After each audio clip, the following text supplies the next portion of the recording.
literature, it's really hard to describe actually because there's so many different aspects of it. There's like the reading, and then there's the interpretation of the text, and like the different types of text. So literature itself is really hard to define the class. I really enjoy literature because, like, as a subject, because you get to have your own interpretation of the text and your own opinion about what everything means. In literature, unlike English where you just look at the story and nothing else, you look at different interpretations and how the story came to be and just go deeper into the book.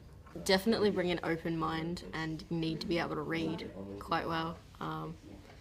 But yeah, the most important thing really is just have an open mind and be open to different interpretations and opinions and stuff. You need to be able to have strong opinions and be able to fight for them, and like be able to understand how other people's opinions can be right as well.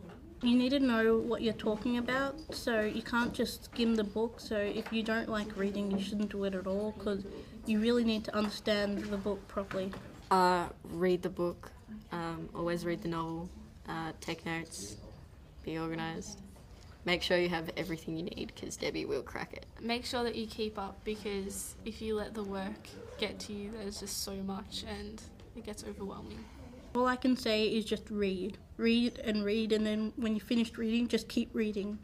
Because even when you think you're finished, you just need to keep going, because otherwise it's not going to work.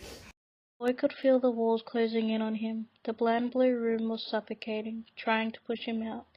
The air in the room was cold, emotionless, sinking into his skin, trying to steal the light in his life.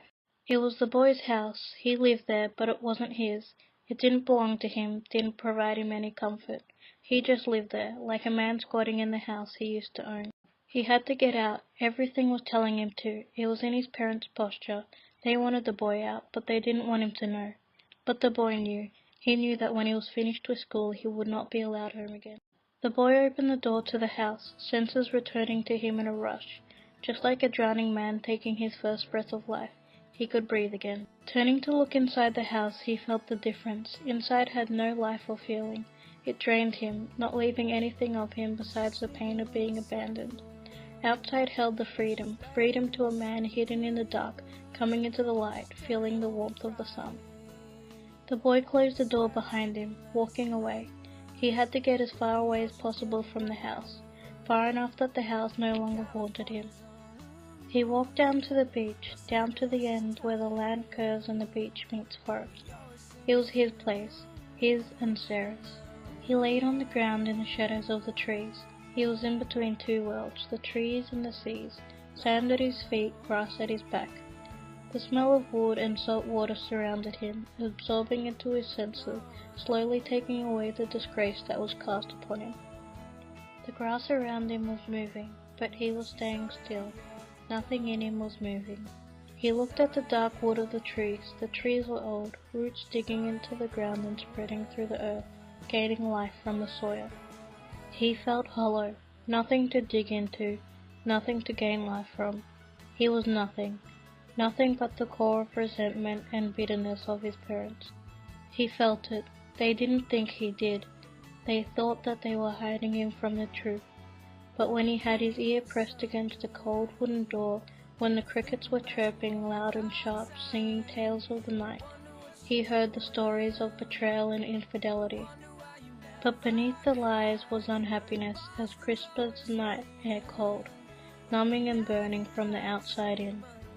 The boy opened his eyes as a shadow loomed over him. She always knew where to find him. The girl sat down beside the boy. The girl was staring at the sparkling ocean, the boy staring at the girl. Together they sat silently as the seagulls flapped their wings and the water spread over the sand just to contract in on itself. The boy left the house before his parents got home. He did not wish to be in the already crowded house just for it to be filled up with silent bitterness. The water and sky merged for the sun's last hours when the boy sat in his spot. When he sat completely still, he could forget his life and pretend he was the water that filled out the earth. Pretend that he had a purpose known by others. When the girl came, she stood in front of him and held out her hand. He took hers tentatively. She led him to the water, stopping when the water rippled at their toes. Her hand was warm and welcoming. The boy looked at the girl. She was lit by the remnants of the sun's glow. When she looked back at him and smiled, he knew that she was his purpose. He could feel her affection through the warm touch of her hand. She did not regret him.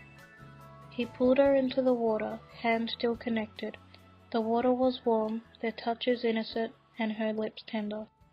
As the sky was losing its light and the water was crashing into their skin harder, the boy knew. Sarah was the roots that held him into the earth. It was she that gave him life.